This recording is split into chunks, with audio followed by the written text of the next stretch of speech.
5 pulis Caloocan na gumawa ng peking kaso laban sa isang lalaking nasawi sa leptospirosis kinasuhan sa Napolcom. Detalye ng balitang yan mula kay Rajuman Mike Guyagoy. RMN Live Report!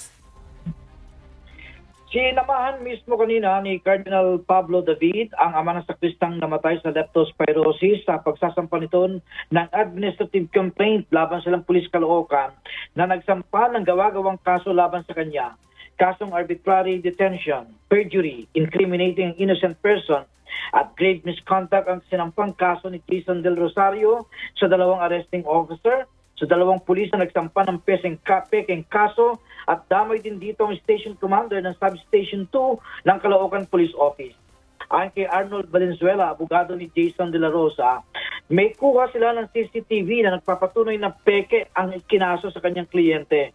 Batay sa kuha ng CCTV na ipinresenta kanina sa press briefing, hawak na pala ng mga pulis ng gabi ng July 22 si De La Cruz, pero hindi umunutod dahil sa kasong pagsusugal, kundi isang kaso ng shoplifting.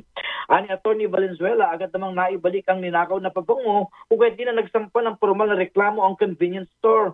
Pero binitbit pa rin umano ang kanyang kliyente at ikinulong. At noong July 25, kung kailan naghahanap ng pamilya, ay saka pa lamang kinasuhan ng mga pulis si Jason, at ito'y para sa kasong pagsusugal. Ikinatuwa naman ni Cardinal Pablo David ang naging aksyon ng National Police Commission na tinawag niyang tagapagbalanse ng kayusan sa kapulisan. Natutuwa naman ako na may checks and balances pala kahit papaano.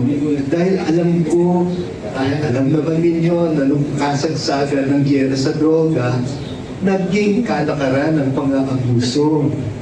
Naging kalakaran. So naging kultura siya. At hindi porke nagbago yung administrasyon, ay nagbago yung kultura. At nakakaawa ang mabubuting pulis. Dahil helpless sila sa ginagawa ng ilang mga kasamahan nila na nag-aabuso. Ang naging pahayag ni Cardinal Pablo Ambo David. Kasama sa DZXL, RMN Manila, Rajuman, Mike Guyagoy, Tatak, RMN.